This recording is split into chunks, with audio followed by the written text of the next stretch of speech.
about that time, I got big enough I could work at the drive-in. So my aunt, she worked there, and so she, it's on Highway 17, so it's a main route for the Marines to come from Camp Lejeune when they're off going north. They take that Highway 17, so sometime they would stop there. So Bud House, dressed up in his nice-looking uniform, and a buddy came along one day, and so my aunt said, "Oh, I've got some nieces I'd like for you to meet." Wasn't speaking about me in particular. I think it was my older sisters, but I was only like 16 years old. So one time, we used to like to go skating. I was the world's best outdoor roller skater person. Our Catholic church in town had a skating rink with lights at night, and they played music. Not that I'm a Catholic, but they were the only ones that had anything going. So we would go in there and admire. We'd even go into the church sometime and admire those candles that were burning and the incense and all that. We didn't know what I was doing.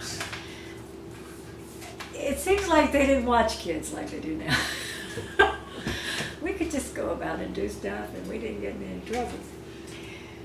But I met Bud one night because my sisters and I we went over there to the drive-in, and we were fixing to go skating that night. So we said something about going skating.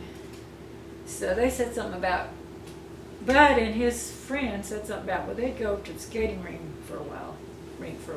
I thought Ruth was paired up with Bud, because Bud didn't skate, and his friend skated, so I skated, and me and the friend skated, and they didn't skate, so they was out of luck.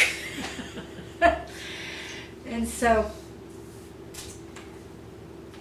Bud kept stopping at the restaurant, and I kept working there, and he kept talking to me. And he didn't hit it off with Ruth in that way? No, he didn't really hit it off too much with Ruth. And one time he come and he wanted to take me home after work, so things got started, and he was a boxer in the Marines, so, and he had a good physique, you know, he looked really good and handsome, and he didn't drink or smoke, and Lou said that's the first time she'd seen anybody that didn't drink or smoke. And he must be all right, so she endorsed that.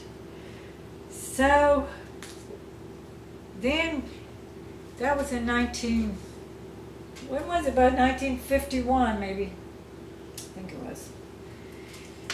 What about your first date? The first date was, it was absolutely horrible. See, Bud was out of town a lot with his boxing, so we didn't go out too much, but he said, "Oh, I'll come on Sunday. And you be ready, and we'll go to the movie or something." I don't know what we had planned.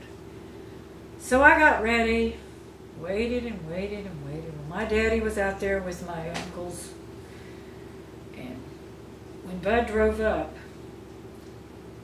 they said, "Oh, come over here. We want you to take us to Black Swamp. We got something.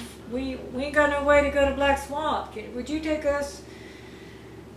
"Oh yeah," he said, "I'll take you down there." He wanted to make good points with my daddy. Here I was sitting there waiting. He didn't even tell me when he was coming back. I seen him drive up.